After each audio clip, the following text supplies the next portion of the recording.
दोस्तों आज मेरे एक बहुत ही प्यारे मेहमान आने पर गुजरा साहब अस्सलाम वालेकुम। क्या हाल है साहब? जनाब अली क्या हाल है जनाब? तबीयत ठीक है तुम्हारी? खैर खैरियत? नाल आज बहुत ही एक मोअज़्ज़िज़ शख्सियत मौजूद हैं और मोअज़्ज़िज़ शख्सियत भी हैं और इन्हें तो मैं डरता भी हाँ क्योंकि मेरे उस्ताद भी हैं जामे हाई स्कूल मैं इन्होंने को तकरीबन 5 साल पढ़ा। ये मेरे सारे ड्राइंग के टीचर हैं सर हनीफ खंजेरा साहब। अस्सलाम वालेकुम। और ये आज मेरे मेहमान बने, बड़ी मोहब्बत रखे ने, बहुत ही ज़्यादा मोहब्बत रखे ने। काफ़ी अरसे तो सारा नाल मुलाकात करना चाहने हैं लेकिन नसीब दे जी गल होनी थी नहीं वो है आज ईद का चौथा दिहाड़ा है। ईद का चौथा दिहाड़ा, ईद गुजर गई तो सारा आज मेरे को आए बैठे मेरे घर तो सारा भी कोई सवालनामे वगैरह तैयार करने बैठे मेरे वास्ते तो मैं भी सारा नाल कोई सवाल करसा गपशप लसा पुरानी यादां ताज़ियां करसा तो सारा एक बहुत बड़े सहाफ़ी भी हैं मियाँ अली दे बहुत बड़े सहाफ़ी हैं और ये उस वक़्त के सहाफ़ी हैं जिले मियाँ अली दे सहाबत का तस्वुर ही कोन आई। तो बहरहाल सारा नाल बड़ी मोहब्बत साको तो बाकी असां तो वीडियो भी दिखसा मज़ीद अगे चल के सवाल जवाब करसा इस तो अलावा बाहर के मनाजर भी दिखसा।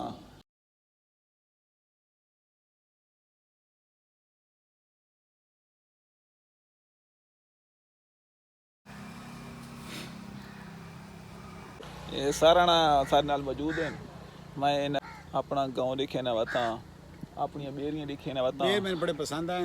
ये सर बेर ने ये बहुत मीठे बेर हैं, मीठे बेर हैं और ये बेहतरीन तुम्हारे वास्ते जो है ना ये फ्रूट है, बड़ा अच्छा फ्रूट है, बहुत अच्छे सर। और सर ये वो पौधा की तरफ होते जेदा पुराने पाक चे देखो रे सिदरतुल मुंतहा सिदरत का मतलब होना बेरी का दरख्त और अल्लाह ताला दा जिथे अरश है तलो हज़रत जिब्राइल अलैहिस्सलाम दा मकाम है और उत्थे आदन भी बेरी दा दरख्त है।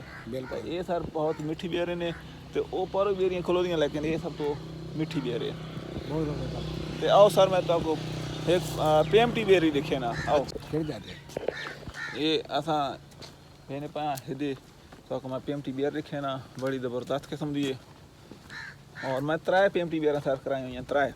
अच्छा माशाल्लाह जी हाँ ये ने सर बेर PMT ये बेर चेक करो ये बच्चा छोड़े तो कौन है ये को लड़ी हुई है सारों को इन्हें को बेर मैं दिखा देना पब्लिक को ये PMT बेर है। ये तो जनाब बड़े मीठे बेर हैं कि ये तुम्हारे वास्ते जो है ना वक्तन फवक्तन जनाब ये तो सब बेर खा सकते हो। एक किस्म का फ्रूट है और शहर में ये चीज़ मिलती भी नहीं। शहर ये चीज़ कौन है सिर्फ और सिर्फ देहात का बेहतरीन मेवा है, मेवा तो मेवा फ्रूट तो फ्रूट है। ठीक हो गया सर एकदम बिल्कुल तैयार हो रही है हूँ अन करीब चंद रोज़ के फासले ते है इसकी जी कटाई जल्दी जल्दी शुरू होवे सी और सारे किसान सारे लोग सारे देहात वाले लोग जड़े इतने रहशिन वो मसरूफ होवे सन।